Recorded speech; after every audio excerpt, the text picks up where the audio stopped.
নমস্কার সবাইকে, কেমন আছো সবাই? চলো তোমাদের সাথে আমার সোমবারের সারা দিনটা কেমন গেল তার একটা ছোট্ট ভিডিও শেয়ার করে নিচ্ছি। কি করলাম, কি খেলাম, কোথায় গেলাম, সবটা একটা ছোট্ট ভিডিওতে শেয়ার করে নেব। তো চলো, সকালটা শুরু হচ্ছে রান্নাঘর থেকে। সকালে ছেলেদেরকে টিফিনে দেওয়ার জন্য আমি বানিয়েছিলাম হচ্ছে ছোলা আলু পনিরের একটা তরকারি, আর ওদেরকে খেয়ে যাওয়ার জন্য হচ্ছে দুধ গরম করছিলাম, আর একদিকে বানাচ্ছিলাম রুটি। রুটিটা সবার জন্য একবারে বানিয়ে নিই, যাতে জলখাবারে আমাদেরও হয়ে যায়, ওদের টিফিন ওদের খাওয়া সবটা যেন হয়ে যায়, সেভাবে সকালে একবারে বানিয়ে নিই। ছেলেদের সোমবারে টিফিন থাকে হচ্ছে টিফিনের রুটিন থাকে, ওদের টিফিনের রুটিন করে দেওয়া আছে, সেখানে থাকে হচ্ছে রুটি সবজি বা লুচি সবজি বা পরোটার তরকারি, মানে যে কোনো কিছু একটা। তো তার মধ্যে আমি আজকে রুটিটাই বানিয়েছিলাম, আর রুটিটা ওই রুটি ওদেরকে খেতেও দিয়েছিলাম। আজকে আলাদা করে খেয়ে যাওয়ার আর নিয়ে যাওয়া দুটো আলাদা জিনিস হয়নি। তো এক হচ্ছে দুধ দিয়েছিলাম খেতে, আর এক হচ্ছে রুটির সাথে ওই পনিরের তরকারিটাই, আর সেটাই আমি আবার টিফিন প্যাক করে দিব ওদেরকে। আর আজকে গোলুর জন্য টিফিন প্যাক হচ্ছে, তো 3টে টিফিন প্যাক হচ্ছিলো আমার একসাথে। এত কিছুর মাঝে একটা জিনিস ভালো হয়েছে যে ছেলেদেরকে রেডি করতে এখন আমাকে লাগে না, মানে ওরা নিজেরাই রেডি হয়ে নেয়। হয়তো আমি জাস্ট গিয়ে দেখলাম কোনোটা ভুল হলে সেটা ঠিক করে দিলাম, তাছাড়া ওরাই কিন্তু ড্রেস পরা, জুতো পরা, মোজা পরা সবটা ওরাই করে নেয়। সকালে 5টায় উঠি আর 6টায় উঠি, 7টা 10-এর মধ্যে কিন্তু আমাকে স্নানটা সারতেই হবে, নইলে আর কিছু টাইমে ধরতে পারবো না আমি। টিফিন রেডি করে দিয়ে এবং ওদেরকে খাবার দিয়ে আমি গেছিলাম স্নান করতে। আমি স্নান করে বেরোলাম, ওরা ততক্ষণে ফ্রি, ওদের হয়ে গেছে। ওরা এসে বলছে, মা তোমার হয়েছে কিনা। ওরা রেডি হয়ে গেলে ওরা ওয়েট করতে পারে না, ওদের সবটা হয়ে গেলে যতক্ষণ বারবার করে এসে দেখে যাবে, মা হয়েছে, মা চলো, মা বেরোবে কখন, এই করতে থাকবে ওরা। 7টা 40 থেকে 7টা 45-এর মধ্যে বাড়ি থেকে বেরিয়ে যেতে পারলে একদম ঠিকঠাক টাইমে স্কুলে পৌঁছানো যায়। 8টা 5-এ যেহেতু স্কুলের গেটটা বন্ধ হয়ে যায়, তার আগে পর্যন্ত পৌঁছলেই হয়। তো বাড়ি থেকে 10 মিনিট সময় লাগবে হয়তো হেঁটে যেতে, তো সেই মতো সময় হাতে নিয়ে ওদেরকে নিয়ে কিন্তু আমি বেরিয়ে যাই। রেডি হয়ে চলো এবার স্কুলে। স্কুলে তো বাচ্চারা যায় না, যায় মা। এখনও আপাতত একজনের পিঠে ব্যাগটা আছে, একজনের পিঠে নেই, একটা ব্যাগ আমার পিঠে। কিছুক্ষণ পর দুজনের পিঠেই নেই, ব্যাগটা আমার পিঠে, দুটো ব্যাগই। এই করতে করতে তাদেরকে স্কুলে পৌঁছে দিয়ে এলাম। স্কুলে গিয়ে দেখা হলো গোলুরানির সঙ্গে, তার সঙ্গে কিছুক্ষণ কথা বলে তারপরে বাড়ি এলাম। বাড়ি ফিরে পুজো পাঠটা সেরে নিয়ে এবার বসেছি চা খেতে। চা, গরম জল, প্রসাদ সব নিয়ে, সাথে ওষুধও রয়েছে। তো প্রসাদ আর গরম জল দিয়ে সকালটা শুরু হলো। তারপরে হচ্ছে ছোলার একটা রেসিপি বানিয়েছিলাম, সেটা খেলাম।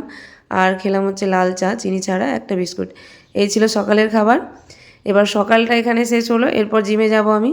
তো আজকের ভিডিওটাও এখানেই শেষ করছি। সোমবারের বাকি দিনের বাকি ভিডিওটা পরের পার্টে দেখাবো আমি। চলো টাটা, দেখা হচ্ছে অন্য ভিডিওতে, ভালো থেকো। একটা বাচ্চা ছোট থেকে বড় করতে গিয়ে, মানুষ করতে গিয়ে মায়ের অবদান কতটুকু থাকে, বাবারটা কম বলছি না আমি, কিন্তু মায়েরটা কতটুকু থাকে বলো তো তোমরা। একটা মাকে দেখেছি কোনো কিছু চিন্তা না করেই নিজের বাচ্চার জন্য সব কিছু পেছনে ফেলে সবার বিরুদ্ধে রুখে দাঁড়াতে। একটা মা নিজের স্বাস্থ্যের কথা চিন্তা করে না, কিন্তু চিন্তা করে তার বাচ্চার স্বাস্থ্যের কথা, তার বাচ্চার শরীরের কথা। বাচ্চার স্বাস্থ্য, কোনটা খেলে ভালো থাকবে, কোনটা খেলে শরীর সুস্থ থাকবে, এই চিন্তা থাকে কিন্তু সকাল থেকে সন্ধ্যে পর্যন্ত। এত কিছুর পরে যখন বাচ্চাটা বড় হয়ে খুব ভালো একটা পজিশনে চাকরি করবে বা খুব ভালো একটা জায়গায় যাবে, তখন কিন্তু সবাই বলবে, কোন বংশের ছেলে দেখতে হবে, তো ভালো জায়গায় তো যাবেই, ওর বাবা কাকা দাদা সবাই তো ভালো ছিল। মায়ের ক্রেডিটটা সেদিন সবার আগে আসবে না, সেদিন সবার আগে আসবে বংশ পরিচয়, বাবার নাম, এইগুলোই।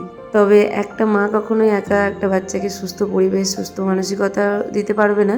বাবা মা দুজনকেই দিতে হবে, এমন নয় যে শুধুই মা পারবে বা শুধুই বাবা পারবে। দুজনকেই প্রয়োজন একটা সুস্থ মানসিকতার, সুস্থ পরিবেশে একটা সুস্থ বাচ্চা মানুষ করতে। ভালো থাকুক সকল বাবা মা এবং তাদের বাচ্চারা, সুস্থ থাকুক, ভালো জায়গায় পৌঁছুক, অনেক বড় হোক, শুভকামনা রইল সকলের জন্য। এতক্ষণ ভিডিওতে চলছিল সোমবার বিকেলের রুটিন, সোমবার বিকেলে কি কি করেছি। তো সকাল থেকে তো চললো সবটা, তারপর 10টার সময় গেছিলাম জিমে।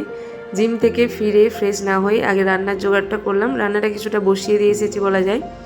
এবার আজ যাচ্ছি ছেলেদেরকে স্কুলে আনতে, ওদেরকে নিয়ে এসে আবার বাকি রান্নাটা করব। বাইরে কয়দিন থেকে বেশ রৌদ্র পড়ছে, বেশ গরম পড়ছে, তো তাদেরকে ছাতা নিয়ে আমি আনতে যাই। তাদের কাছে একটা ছাতা, আমার কাছে একটা ছাতা, যেহেতু বেশি দূরে নয় তো আমরা হেঁটেই বাড়ি পৌঁছে যাই।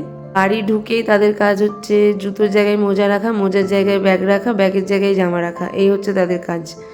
তো যাক, তারা তাদের কাজ করতে থাকুক, আমি এসে গেছি রান্নাঘরে। আর যেহেতু ভাত আর ডালটা আমি বসিয়ে গেছিলাম, তো ডালটা সেদ্ধ হয়ে গেছিলো, ভাতটা প্রায় হয়ে এসেছিলো। তো এসে বানালাম টক ডাল আম দিয়ে, আর কিছু সবজি বানিয়েছি। তো সবাই মিলে এবার খেতে বসেছি।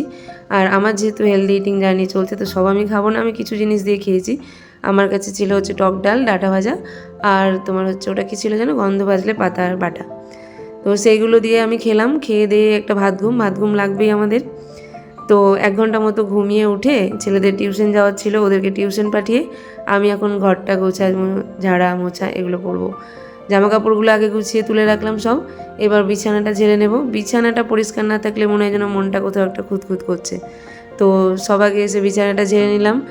এরপরে আমার সন্ধে দেওয়া, একটু চা খাওয়া সব কিছু করে ঠাকুমা পাশে বসলো গল্প করতে, আর আমি বসলাম সেলাই করতে।